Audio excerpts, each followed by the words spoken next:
Test 7.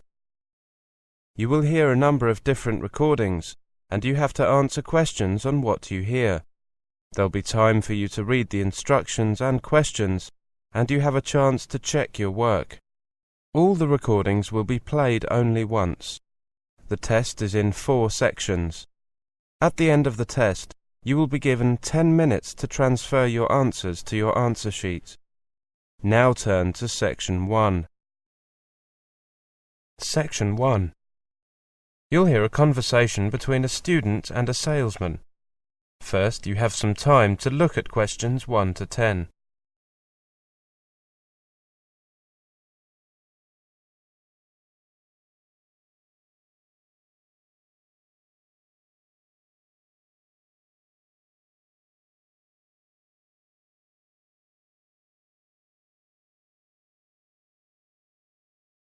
Now listen carefully and answer questions 1 to 10.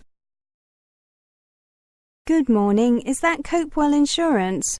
I'd like to ask you a few questions about getting insurance. Certainly. What kind of insurance are you looking for? Well, I'm a student and I need comprehensive cover. You know, against theft, damage, legal problems. I see. Students are unfortunately attractive targets for thieves. Student accommodation is a particular target because it often contains several highly portable and valuable items such as laptops. We offer cover specially designed for the needs of students, covering students in several key areas. Oh, that sounds like it's exactly what I need. Please tell me more. Well, the first area we cover is room contents. We provide insurance cover for your belongings on a new-for-old basis, including desktop computers against theft, burst pipes, fire vandalism, storm and flood. Does that also cover me if I live in university accommodation? Yes, it does. It also covers any shared areas in your accommodation and anything you leave in locked storage on campus at any time. Is there a limit on claims of this nature? Yes, there is. Individual items are limited to £2,000 per claim, and the following items are limited to £600 per group per claim. Valuables, musical instruments, and any data storage devices apart from computers, such as CDs, DVDs, cassettes, and computer games. Clothes are limited to a maximum of £250. However, cover for items above these amounts is available for an additional premium. I see. And how about accidental damage?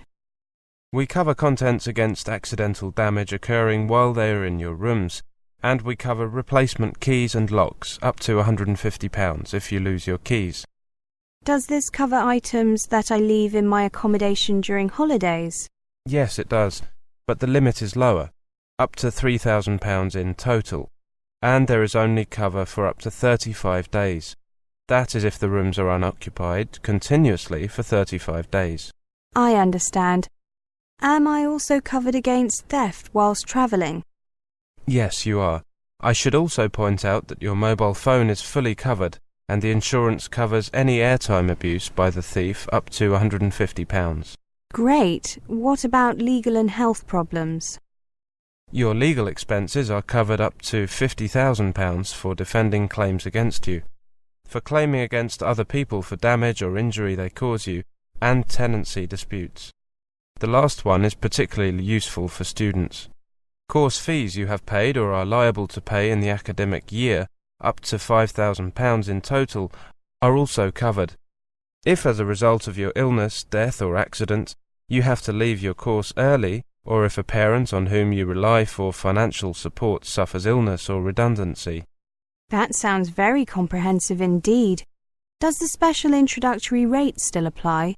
It says here that it's valid until the end of June. Yes, it's still valid. There have been no changes in the terms of the offer. Can I just mention that the following extra cover is automatically included free of charge in all our policies. Our 24-hour helpline, providing advice and counselling on health, drugs, debt, housing, legal and welfare matters, cover for your personal legal liability of up to £1 million, loss or damage to property on loan to you up to £500, loss or damage to your landlord's property up to £5,000, credit card theft up to £500, injury and damage to possessions by mugging or assault up to £5,000, and accidental death of a parent or guardian, £5,000. That's exactly what I'm looking for. A fully comprehensive package. I'll come to your office this afternoon. Should I come to see you personally, or...? You can ask for me. My name is Stevens. Right. My name is Shipton, Annie Shipton. OK, I'll see you this afternoon. We normally close the office at 5, but I'll be here until 6 today. Thank you. I should make it before then. Goodbye. Goodbye. That is the end of section 1. You now have half a minute to check your answers.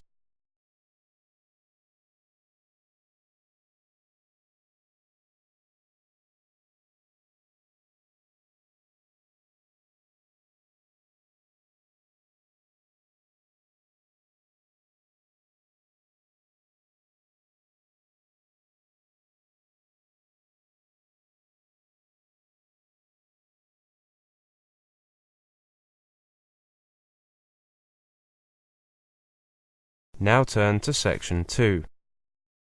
Section 2. You will hear a lecture.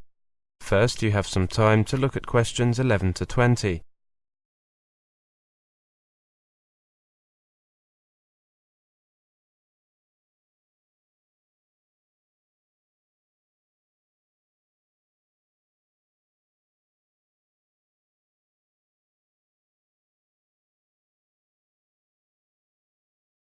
Now listen carefully and answer questions 11 to 20. Welcome to the university. We consider ourselves to be one of the UK's most progressive and innovative universities. We pride ourselves on making a difference to our students, our staff, and to the businesses we work with. Our research and business ideas, alongside our highly sought-after graduates, contribute to the economic and social development of both our region and to the UK as a whole. Our teaching method and staff are first-rate and are supported by our world-class applied research. Our students are a diverse group and benefit from a tailored approach that helps them to get the most from their studies. Currently, 13% of all our students are mature and 9% are from outside the UK. Both of these figures are significantly higher for postgraduate students. We offer top-quality teaching and learning facilities and the ability to learn flexibly in a way that best suits their needs. For example, we are one of the UK's leading universities in e-learning and offer a range of distance learning and part-time courses, as well as the more traditional full-time courses. Our partners in industry choose to cooperate with because of our flexible, business-led approach and our high-quality research, facilities and students. Our partners include Sony, BP, the NHS, Network Rail, Cisco, SAP and Microsoft. Our facilities are state-of-the-art, and we have invested heavily in new technology over the last 15 years in order to ensure that our technological capability matches the cutting-edge approach of our teaching. We are recognised as a centre of excellence for teaching and learning, e-learning and employability. Our university plays a key role in the city and region in which it operates. We are located in both heart of Newtown and in its leafy suburbs, and our 28,000 students add to the vibrancy and diversity of the city. Let me tell you a little about our campuses. Right in the heart of Newtown's busy city centre is the university's city campus, a welcoming modern environment with some of the finest learning and teaching facilities in Europe. Around this hub revolves a flourishing, diverse academic community. Our second campus, only a couple of miles away, is a complete contrast. The tranquil Academia campus is set among lawns and trees in one of Newtown's leafiest suburbs. just as typical of this city, England's greenest, as the bustling city centre. In May 2005, we opened the impressive Health and Wellbeing building at Academia campus. The £15 million beacon for health and social care education was officially opened by our University Chancellor, Professor Hall, and provides world-class facilities for our health and social care students. Plans for further development of both campuses are already well advanced, with the university planning to replace its third campus at Salt Lane with a new home for the Faculty of Computing, Engineering and Sciences at City Campus. It's not only the university environment that's popular with students. The city of Newtown is a big attraction too. Home to 2 universities with more than 50,000 students, plus Europe's largest further education college and the headquarters of Learn Direct, Newtown is very much a learning city. It's one of the country's most in-demand student destinations, and once they arrive, students enjoy the Newtown experience so much that a higher proportion stay on to live and work here than in any other city outside London.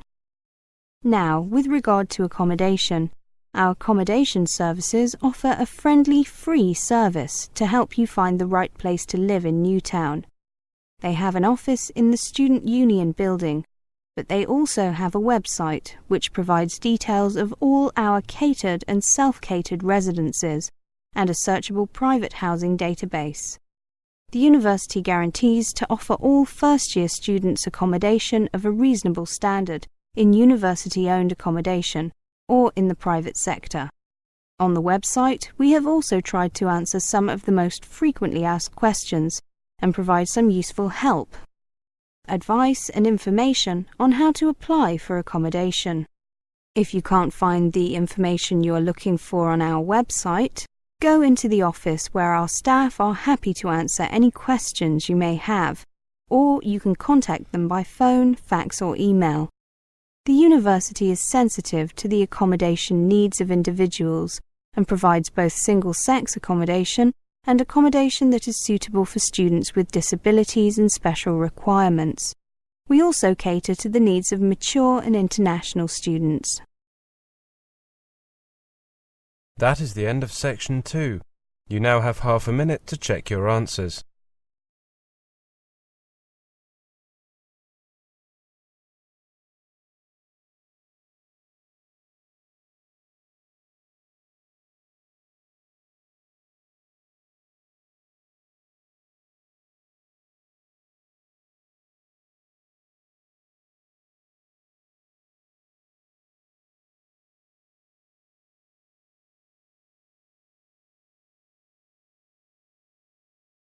Now turn to section 3.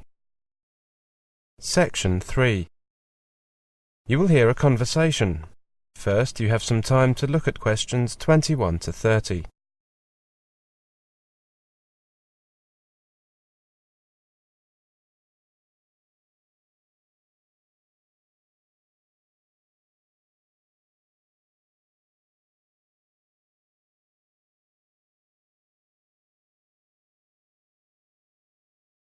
Now listen carefully and answer questions 21 to 30.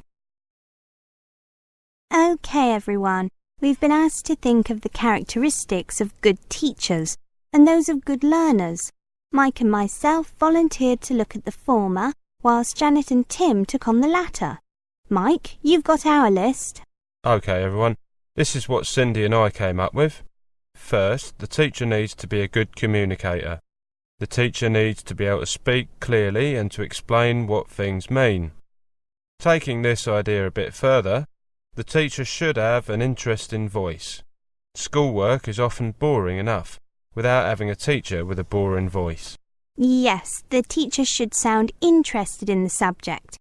This might help the students to be a bit more lively and interested.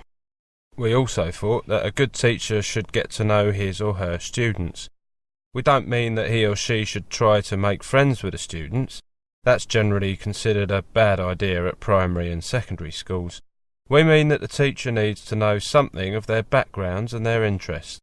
The third thing is that a good teacher must know his or her subject inside out at the required level. It would be a disaster if the students knew more than the teacher. This means that the teacher must be well trained and fully familiar with the curriculum, not only at the current level he or she is teaching, but also at the previous levels, so that he or she knows what the students already know. Or at least should know. You could say that a good teacher is aware that what is taught is not always the same as what is learnt. Good point, Janet. Our next point is that a good teacher pulls you up one step at a time. They see that the gap between where you are and where you need to go is small enough to breach, so you can move up steadily, one step at a time, but large enough to signify true, real progress. Another thing is that teachers are guides, sometimes even role models for students. Much of one's character is shaped by the teachers, so as a good teacher you must be honest and be patient. In addition, a good teacher must dress tidily, so as to set an example and to look professional. So, Janet and Tim, over to you. Well, we come up with a whole list of things. First, a good student is active. This encompasses a wide range of things, not only getting on with the work assigned to them. For example, a good student will ask questions, particularly when they don't understand something, or for confirmation. He or she is motivated to learn and has study goals, either general goals such as getting into university, or specific goals for things that he or she wishes to learn in the next month. A good student is disciplined. Now, we don't just mean good behaviour. We mainly mean that he or she has the discipline to stick to a good study routine. This includes reviewing and previewing work. Tim will tell you what else we thought of. We also thought that a good learner focuses on finding reasons why to do something, not on reasons not to do something. Poor students usually tend to offer the immediate response, but, "Yeah, I've seen that a lot." Haven't we all? A good student is aware that learning often happens days or months later. It is not always linear, and it is not always immediate. He or she sees learning as a long-term project, rather than modularizing, if you like, into clusters of to-dos, example. Preparation for an exam. Many students will not do anything until about 2 weeks before a test and then cram. Then they wonder why they didn't do well. Exactly. Any other ideas? I think that a good student doesn't criticise teachers who have seen it all and done it all, and actually have a better idea of what students need. Nor do good students blame a teacher for his or her own lack of application. He or she accepts suggestions and tries to incorporate them into their learning. I think that the key point is that a good student sets up his or her learning to be enjoyable. That is the end of section 3. You now have half a minute to check your answers.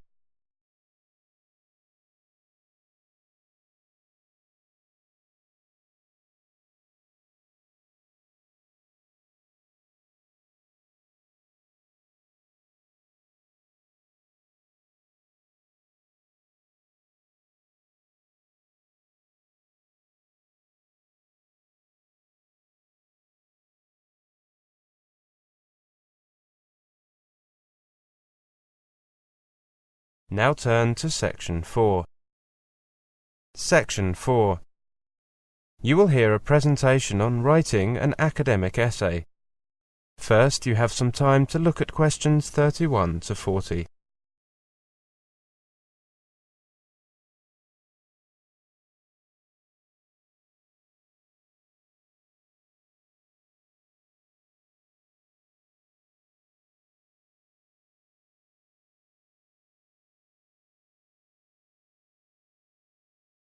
Now listen carefully and answer questions 31 to 40. Welcome to this first presentation on writing an academic essay. A university essay can be thought of as an extended answer to a quite specific question that has been posed by your lecturer. A key consideration for lecturers when they mark students' work is whether the essay before them is relevant. That is, whether it does in fact provide an answer to the question being posed. For this reason, it is important when you prepare to work on an essay that you spend a reasonable amount of time reading and mulling over the essay topic so that you understand precisely what is being asked. This involves identifying and thinking about key words in the topic. Among other things, this tutorial on essay writing is based on the following topic. In the last 20 years, rates of divorce have risen significantly in Western countries. Critically analyze some of the different explanations given for this phenomenon. In your discussion, you should consider what implications these explanations might have for social policy. Implication is a common term. Implications can be thought of as a set of ideas that follow on in some logical sense from a preceding set of ideas. In the case of this essay, the preceding set of ideas are the explanations for rising divorce. What is required then is that students consider what social policies might follow on from each of the different explanations considered. Note that the word phenomenon refers here to rising divorce. This means that the essay will need to be concerned with explaining why divorce rates have risen. Different explanations suggest that different analysts have come up with a variety of reasons for this happening. To critically analyze means to assess the value of some entity with respect to its strengths and weaknesses. This entity may be a theory, a policy, an argument, a piece of research, etc. In the case of this essay topic, what needs to be evaluated are the different explanations given for rising divorce. This proposition is central to the essay topic. Clearly, the essay will need to be concerned in a general sense with the subject of rising divorce. It is also important to note those terms which limit the subject in some way. In this case, to a particular place, Western countries, and to a particular time, the last 20 years. I asked 3 different students, spent some time analyzing the divorce essay topic. On the following 3 slides, you can read each of their interpretations of the topic. After reading each, decide whether you think it is a reasonable interpretation of the topic. This slide shows student A's analysis. This essay topic is about divorce in Western countries. I would look in detail at statistics for divorce in various countries. I would then turn to the effects of divorce, as discussed by various sociologists. I would describe the effects divorce is thought to have on parents and on children. Then I would consider what social policy solutions there are for the problems arising from divorce. Student B wrote, "For this essay, I would focus on why rates of divorce have increased in Western countries. To answer this question, I would give my own critical explanation, focusing on what I know from experience are the reasons why couples choose to divorce. I would then interview a number of divorced people I know, asking them what the reasons were for the breakdown of their marriage. I would then consider current social policies relating to divorce and find out how well the people I interview have coped since they were divorced." And this slide tells us what student C wrote. This topic states that divorce has risen in Western countries. First, I would want to find out if this is the case by looking at statistics from a number of countries. Assuming that the proposition is true, I would then look at a variety of accounts given by sociologists for this increase. For each of these, I would consider how adequate an explanation it is. The topic seems to imply that rising divorce is a phenomenon that needs to be addressed by policymakers. I would then think about what sort of social policy positions might follow on from each explanation. Having read the 3 interpretations, in your opinion, which seems the most reasonable interpretation? Yes, I think you've got the answer. Of the 3 interpretations, student 3's would be closest to what is required. The student is proposing to comment on the adequacy of a range of sociological explanations for divorce. i.e., critical analysis, and then to consider what types of social policy would follow on from her explanations, i.e., implications. That is the end of section 4. You now have half a minute to check your answers.